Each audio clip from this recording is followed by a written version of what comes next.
Проект создания Центра военно-патриотического воспитания молодежи «Авангард» обсудили сегодня в Магасе.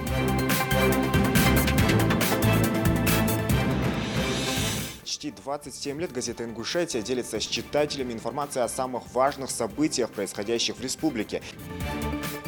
Из-под их пера выходит история современного мира. Сегодня день российской печати.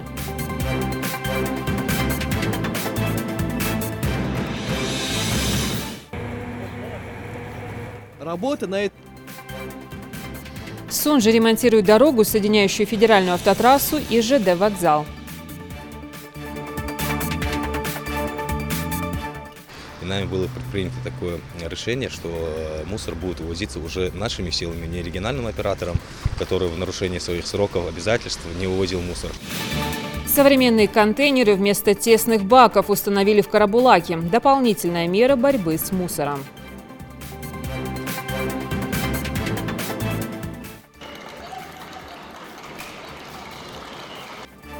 Чемпион Яшар Догу 2020. Расскажем о победе в престижном международном турнире нашего земляка Калоя Картоева.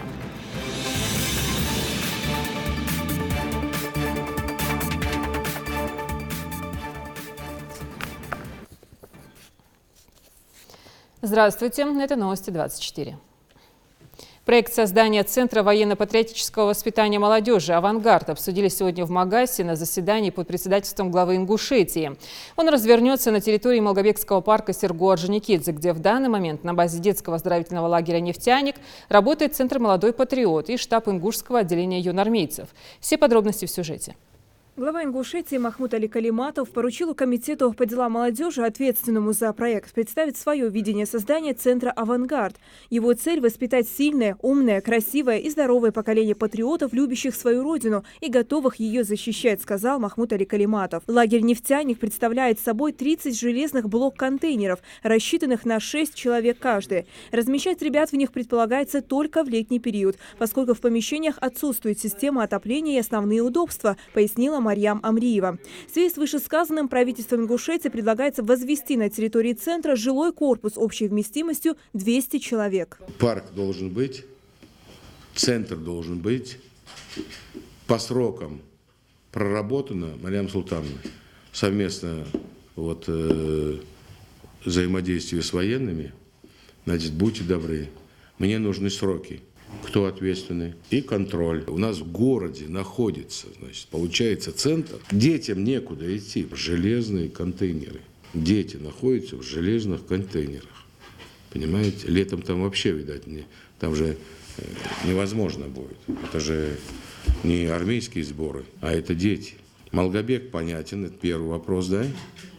Значит, второй вопрос – это здание. Проект есть, да? Расписать нужно от гвоздя до нитки, что нужно там полностью. Значит, смету там согласуйте с Минфином. Там надо посмотреть, значит, сколько там киловатт надо, газ где, далеко ли, близко, вода ли это какая там. То есть перед тем, как здание ставить, тех условий, все посмотрите там, всех коммуникаций. И все в комплексе потом обсудить. Я хочу просто, чтобы вы понимали, это очень важный, архиважный вопрос. Если брать молодежь, это все-таки воспитательный момент.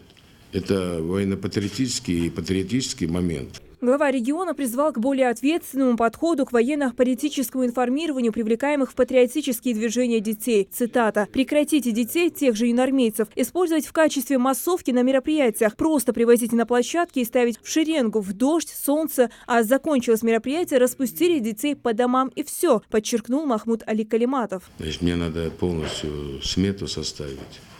Какую форму, какого цвета. Значит, согласуйте с военкомом, с военными, если там некоторые уточнения нужны, там, чтобы она была. Мы вам ее приобретем. Мы вам ее приобретем, и не 280. Я вам говорю о житейских, человеческих вещах, простых. И к этому надо относиться.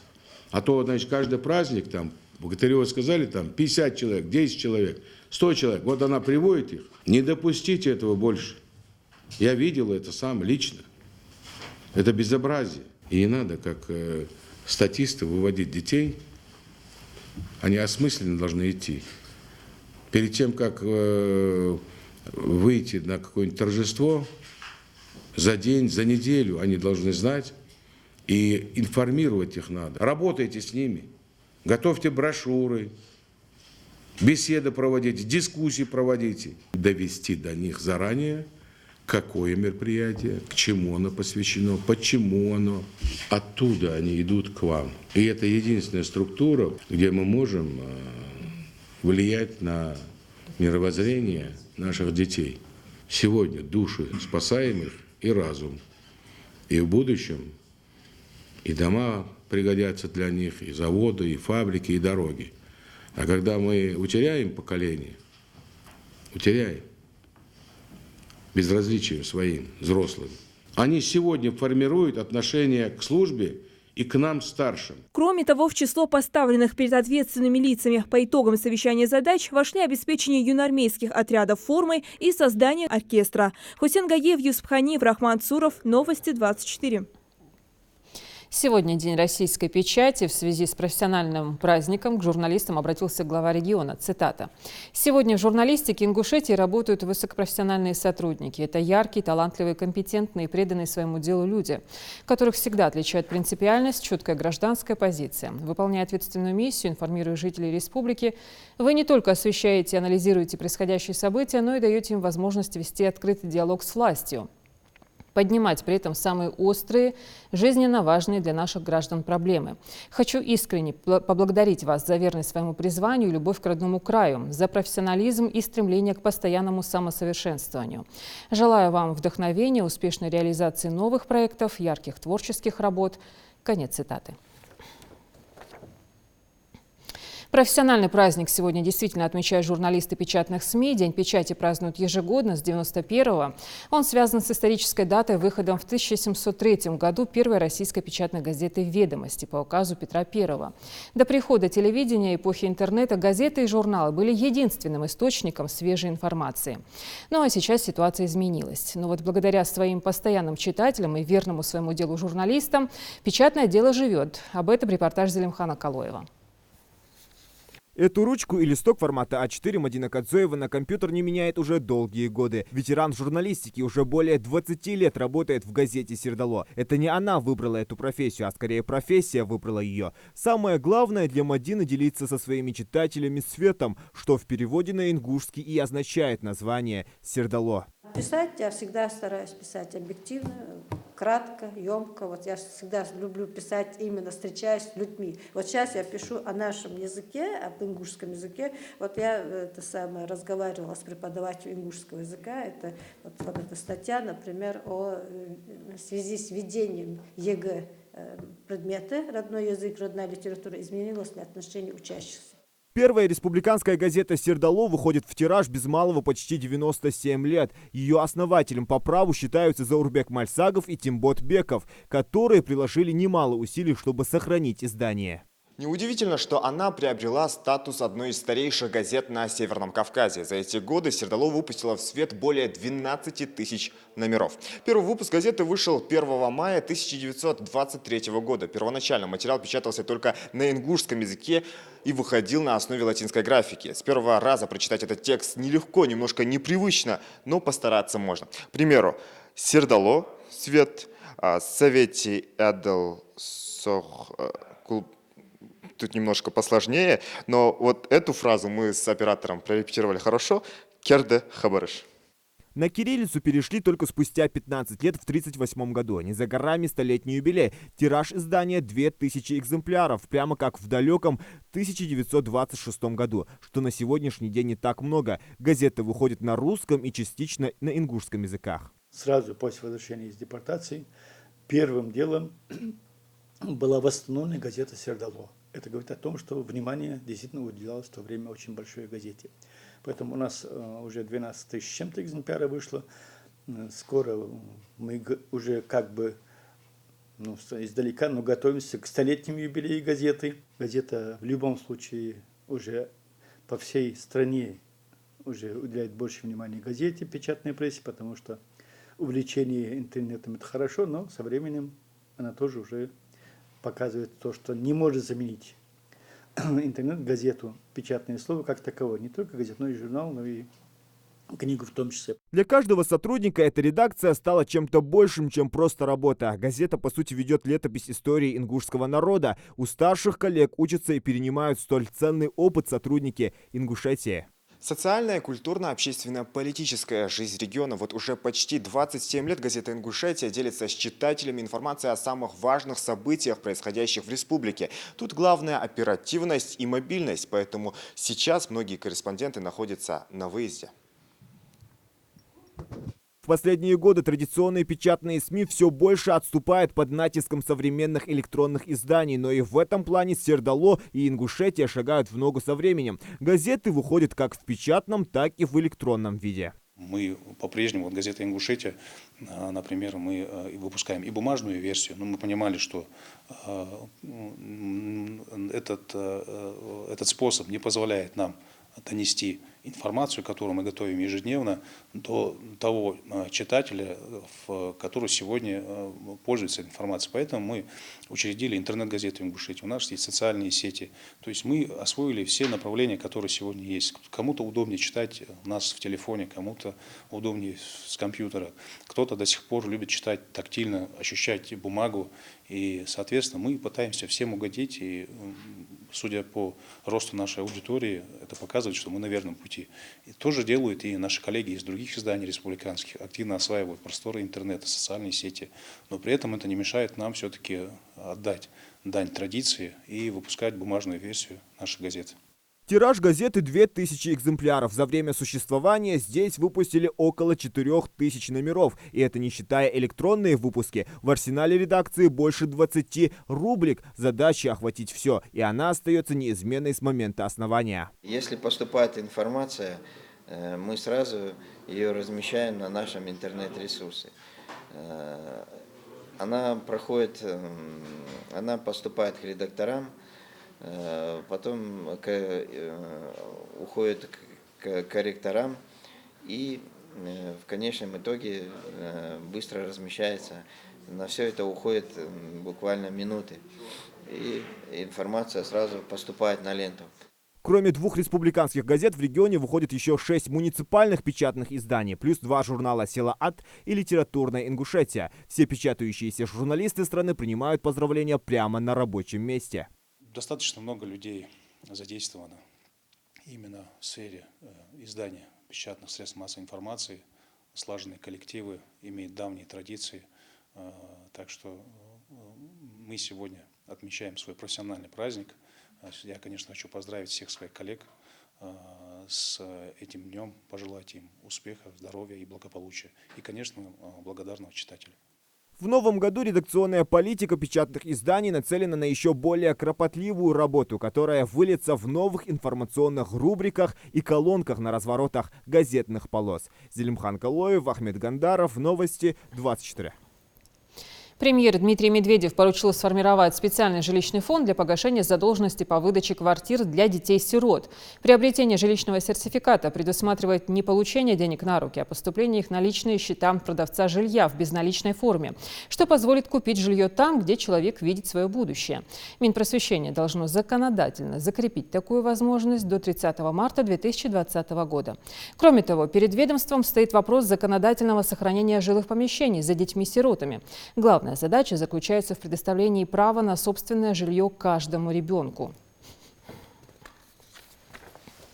В Сунже реконструируют дорогу, соединяющую федеральную автотрассу и ЖД-вокзал. Протяженность полотна 1,5 километра. Рабочие сняли весь слой старого асфальтобетонного покрытия и готовят основание дороги. Благоприятствует дорожникам и теплая зимняя погода. Когда планируют сдать транспортную линию, узнал Микаил Тангиев.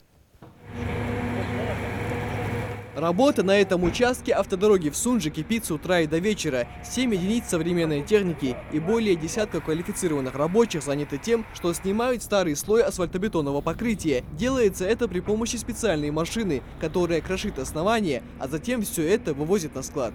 Так как основание было ранее 30 сантиметров всего, это основание не выдерживает современные нагрузки больших грузных машин. Поэтому мы углубляемся от 90 до метра углубляемся и будем делать основание трехслойное, послойное из 3 слоев. Каждый слой 30 сантиметров. За рулем автогрейдера машинист со стажем Магомед Махлоев. Дорожным работам он посвятил более 20 лет и знает толк в качественном покрытии асфальтобетона. Местный строитель вспоминает, что эта транспортная артерия уже давно находилась в плохом состоянии, и качественный ремонт был просто необходим. Учитывая, что это центральная дорога, такой ремонт очень большой подарок для всех жителей города Сунжа, а также для тех, кто приезжает к нам в гости. Для рабочих здесь очень хорошие условия. Весь нужный материал привозят вовремя, поэтому жаловаться нам не на что.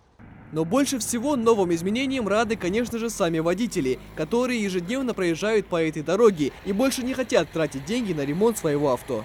Эта дорога раньше была очень сильно разбита. На легковой машине проехать было очень тяжело. Сейчас дорогу полностью ремонтируют, и хочу поблагодарить всех, кто принимает в этом участие. Общая протяженность автодороги составляет 1,5 километра. Строительные работы были начаты еще на прошлой неделе. В дальнейшем, когда полностью уберут старые основания, здесь планируют уложить 2 слоя асфальтобетона, нижний и верхний. Согласно проекту, ширина проезжей части составит 8 метров и еще по 2 метра на обочине. Освещение не планируется пока. Просто асфальтобетон, дорожные знаки, обустройство дороги будет и разметка. Весь транспорт, что едет с Грозного, может спокойно сюда заезжать. Не объезжать по развязке, далеко не уезжать. Строительные работы необходимо закончить уже к началу апреля, но скорее всего объект будет сдан досрочно. По завершению всех работ проезд для легковых машин станет гораздо удобнее, а транспортная артерия получит 3-ю категорию. Михаил Тангиев, Адам Далаков, Новости 24.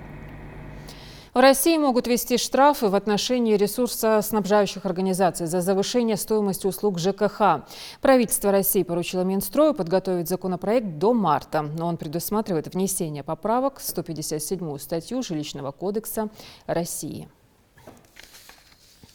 В Карабулаке на улицах Джабагиева, Рабочая, Асканова, Балкоева и Нефтяная установили новые современные мусорные контейнеры. Их 20, вместительность 1100 литров. Это почти в 3 раза больше, чем у старых баков. Борьбу со стихийным выбросом отходов взяла на себя администрация города. Ну а ранее это входило в обязанности регионального оператора «Экосистема». Подробности у Светланы Томовой.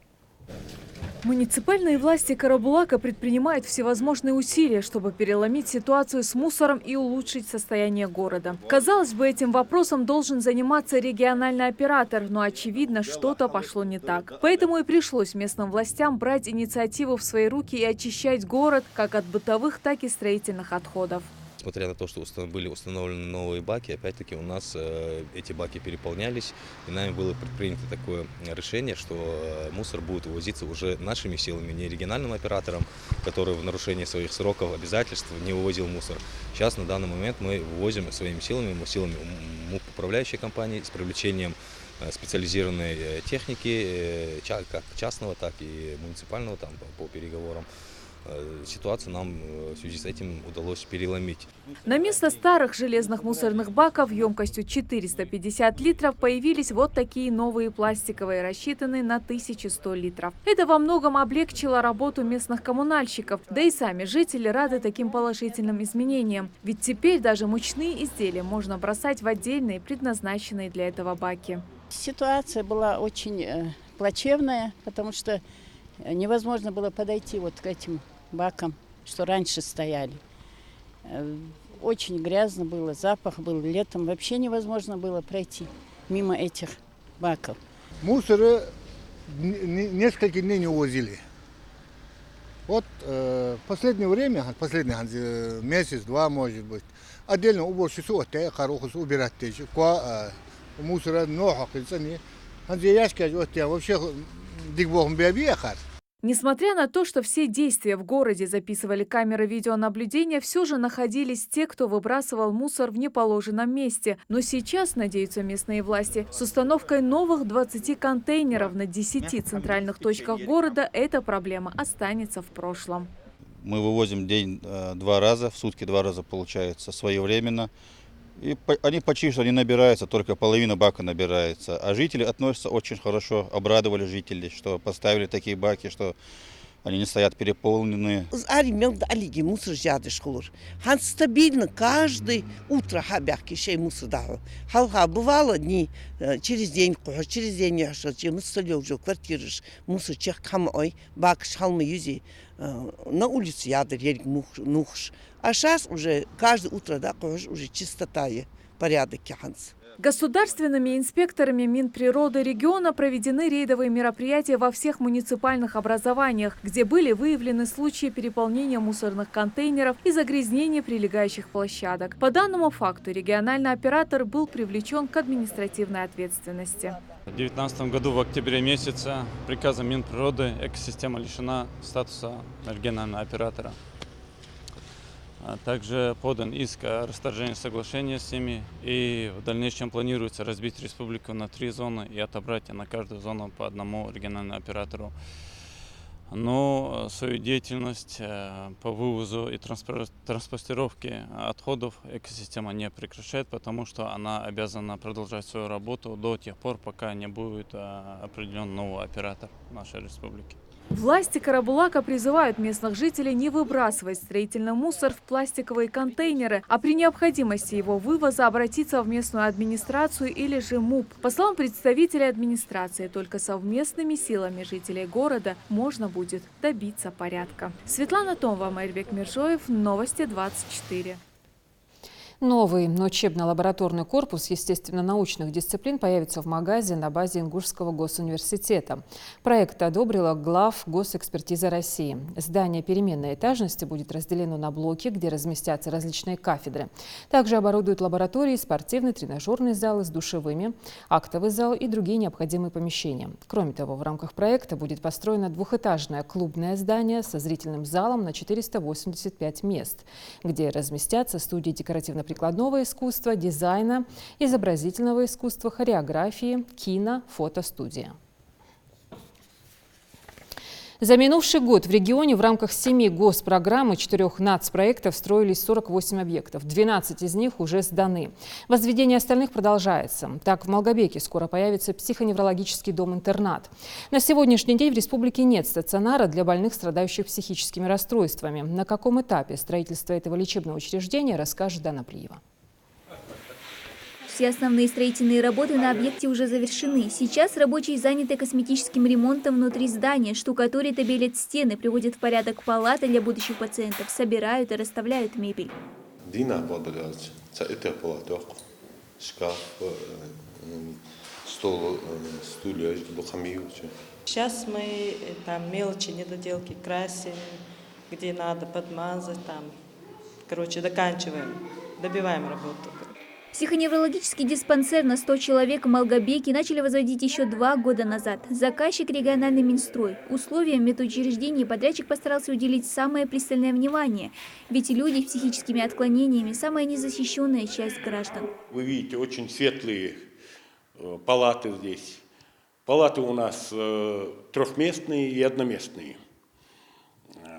В каждой палате находится свой отдельный санузел, душевая. В коридорах у нас для персонала очень удобные кабинеты, очень удобные для среднего персонала кабинеты находятся. Лаборатории на каждом этаже находится свой пост. На каждом этаже столовые лифты, чтобы поставлять еду через пищеблок. Простор в цокольных помещениях тоже предусмотрен не зря. В одном блоке здесь будут находиться и кабинеты с медицинским оборудованием, а в другом прачечные. Здесь будет окно выдачи, вот видите, рабочий добивает окна, постирочные, с той стороны гладильная, гладят, и там у нас находится лифт, по лифту будут подавать одежду для больных. Несколько цехов для готовки еды, моечные, раздевалки. Пищеблок здесь скорее напоминает небольшое кафе, куда уже успели завести все необходимое. Отдельного внимания заслуживает и морозильный цех с 3 камерами для хранения продуктов. Вот эта автоматика, она создает определенную температуру. Вот для овощей, допустим, 2 градуса, для мяса может быть 3-4. Для, допустим, рыбы совсем другое. И чтобы не было запаха рыбы с мясом, с овощами, все изолировано. Экскурсией по зданию остался доволен и Ираки Гантемиров, помощник главы администрации города, частый гость на стройплощадке. Отмечает, что сейчас в республике функционируют троицкие и пседалские дома-интернаты, но они не соответствуют всем стандартам. Здесь, конечно, все условия созданы. Вы видели, что почти в каждом комнате у них изолированное место, и чтобы принять ванную, душ, туалет. Все такие, конечно, самые большие и самые хорошие условия для этих людей здесь будут созданы. И, конечно, хотелось бы поблагодарить тех людей, которые занимались этим строительством. Они вкладывают свою душу. Я думаю, что этот объект все-таки он заслужит такого пристального внимания по отношению к себе, по отношению к тем людям, которые будут находиться здесь, в этом здании. Завершающим и самым приятным пунктом экскурсии стал двор. Его уже давно украсили стройные березки, посаженные ровно в ряд, резные скамейки и беседки, где можно отдохнуть после процедур, и спортивные площадки. Пациенты также смогут здесь разбить свой сад и огород. Закончить все работы на объекте планируют в ближайшее время. Дана Плиева, Ахмед Гандаров, Новости 24. Платные дороги для инвалидов могут отменить при наличии соответствующего знака на автомобиле. Законопроект внесли в Госдуму. По мнению авторов инициативы, это позволит защитить права социально незащищенных граждан и расширить доступную среду. Сейчас право бесплатного проезда по платным магистралям есть у спецтранспорта, транспорта общего пользования и почты. Однако такая незащищенная категория граждан, как инвалиды, этой возможности не имеет. Право инвалидов на льготный проезд по платным дорогам будет способствовать развитию доступной среды для них.